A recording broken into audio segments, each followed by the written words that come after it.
Good morning students, कैसे हैं आप लोग। आज हम क्लास 9th का लेसन 3 पढ़ेंगे बेटा, परमाणु एवं अणु। आज हम डिस्कस करेंगे परमाणु किसे कहते हैं और अणु किसको कहते हैं। परमाणु एटम और अणु को क्या कहते हैं, मॉलिक्यूल। परमाणु या अणु किसको कहते हैं। पदार्थ के सूक्ष्म कण 2 प्रकार के होते हैं। कितने प्रकार के होते हैं? 2 प्रकार के होते हैं, परमाणु और अणु। परमाणु क्या होता है? किसी तत्व का वह छोटे से छोटा कण जो स्वतंत्र अवस्था में रह सकता है, मतलब कि फ्री स्टेट में रह सकता है, तथा उसमें उस तत्व के सभी गुण विद्यमान हो, परमाणु कहलाएगा। मतलब कि सभी गुण उसमें प्रेजेंट हो तो वो परमाणु कहलाएगा। लेकिन एक्सेप्ट नोबल गैसों के अतिरिक्त। नोबल गैसें कौन सी होती हैं? या अक्रिय गैस, इनर्ट गैस, जो किसी से रिएक्ट नहीं करती हैं। इसके बाद आता है हमारा अणु। द्रव का वह सूक्ष्मतम कण। सूक्ष्मतम कण का मतलब है छोटे से छोटा कण जो परमाणुओं से मिलकर बना है, फ्री स्टेट में रह सकता है तथा उसमें पदार्थ के सभी गुण विद्यमान होते हैं, उसको हम कहेंगे अणु। इसको हम इस चीज़ से भी समझ सकते हैं, जैसे देखिए 2H है एक और H2। तो 2H क्या हुआ हमारा? 2H का मतलब है कि हाइड्रोजन के 2 एटम। ठीक है, मतलब कि यहाँ पे हाइड्रोजन के 2 एटम हैं या 2 परमाणु हैं। और H2 का मतलब क्या है? हाइड्रोजन का एक मॉलिक्यूल। हाइड्रोजन का एक मॉलिक्यूल। तो 2H का मतलब हुआ हाइड्रोजन के 2 एटम और H2 का मतलब हुआ कि हाइड्रोजन का एक मॉलिक्यूल। तो इस चीज़ से हमको समझ में आ जाता है कि परमाणु किसको कहते हैं और अणु किसे कहते हैं। अब इसके बाद हम देखेंगे कि वैज्ञानिकों ने बताया कि ये सूक्ष्मतम कण, अणु और परमाणु, जिनके संयोग या प्रतिस्थापन से नए पदार्थ बनते हैं या नए यौगिक बनते हैं, इसलिए उन्होंने 2 नियम दिए, रासायनिक संयोग के नियम दिए हैं। पहला नियम है हमारा द्रव्यमान संरक्षण का नियम या law of conservation of mass, और सेकंड है हमारा स्थिर अनुपात का नियम। तो हमारा फर्स्ट नियम जो है द्रव्यमान संरक्षण का नियम, वो क्या नियम है? ये बताता है कि द्रव या पदार्थ अविनाशी है। अविनाशी का मतलब क्या है? कि जिसका नाश नहीं किया जा सकता है। द्रव को न तो उत्पन्न किया जा सकता है और न ही इसका नाश हो सकता है। अतः किसी भी रासायनिक अभिक्रिया में परिवर्तन के उपरांत भी द्रव या पदार्थ का कुल द्रव्यमान उतना ही रहेगा जितना रिएक्शन से पहले रहेगा।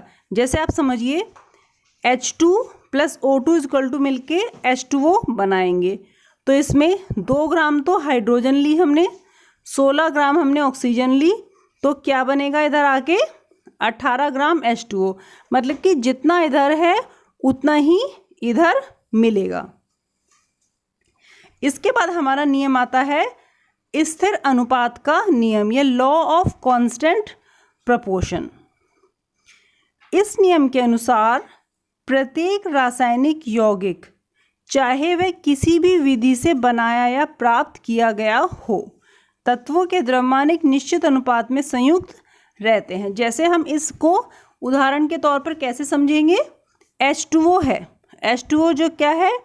ये H व ऑक्सीजन के यौगिक से मिलकर बनता है। यह चाहे नदी, समुद्र आदि प्राकृतिक स्रोत से या कहीं से भी प्राप्त किया जाए, इसमें एक फिक्स रेशियो होगा। ये हमेशा 1 और 8 के अनुपात में ही होगा, चाहे वो नदी से लें हम जल, समुद्र से लें या किसी भी प्राकृतिक स्रोत से प्राप्त करें। तो स्थिर अनुपात का नियम या लॉ ऑफ कांस्टेंट प्रोपोर्शन किसने दिया?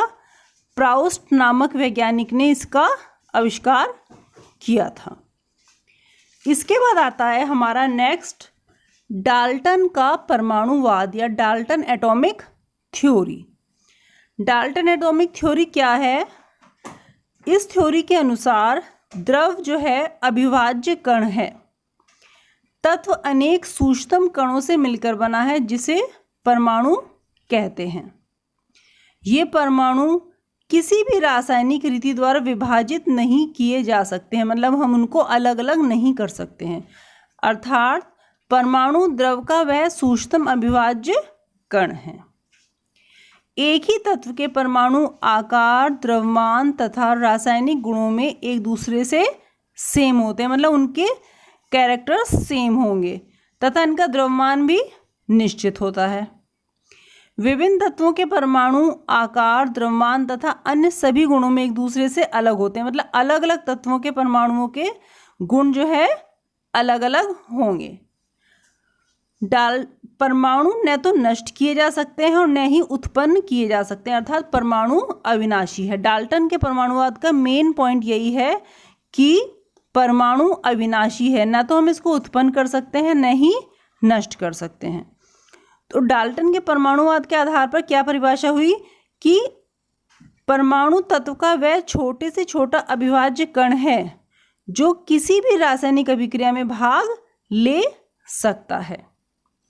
तो डाल्टन एटॉमिक थ्योरी हमने समझ ली। इसके बाद अब हम समझेंगे कि परमाणु जो है बहुत छोटा होता है, तो परमाणु का मेजरमेंट हम कैसे करते हैं, परमाणु की माप। परमाणु सभी पदार्थों की रचनात्मक इकाई है। रचनात्मक इकाई का मतलब क्या होता है कि बहुत ही छोटी यूनिट है। यह सभी पदार्थ जो है परमाणु से मिलकर बने होते हैं और उसकी सबसे छोटी यूनिट परमाणु होती है। तो परमाणु बहुत छोटे होते हैं। लाखों परमाणुओं को जब हम एक के ऊपर एक रखेंगे तो तब बड़ी कठिनाई से कागज की शीट बनेगी। तो इससे हम लगा सकते हैं कि परमाणु कितने छोटे होते हैं। किसी परमाणु का साइज उसकी त्रिज्या या उसका रेडियस, जिसे परमाणु त्रिज्या कहते हैं, से मापी जाती है। इसके मेजरमेंट क्या होता है? परमाणु त्रिज्या को हम नैनोमीटर से मापते हैं, स्मॉल n और m। 1 नैनोमीटर इक्वल टू होता है 10⁻⁻9 मीटर, या 1 मीटर इक्वल टू 10⁹ नैनोमीटर। सभी परमाणुओं में हाइड्रोजन के परमाणु का आकार सबसे छोटा होता है। हाइड्रोजन का परमाणु हमारा सबसे छोटा होता है। तो हाइड्रोजन की परमाणु त्रिज्या कितनी होती है? 0.037 नैनोमीटर या 0.037 × 10⁻⁹ मीटर। इससे नैनोमीटर से हम परमाणु की त्रिज्या नापते हैं। ओके स्टूडेंट्स, आगे का चैप्टर हम नेक्स्ट वीडियो में डिस्कस करेंगे।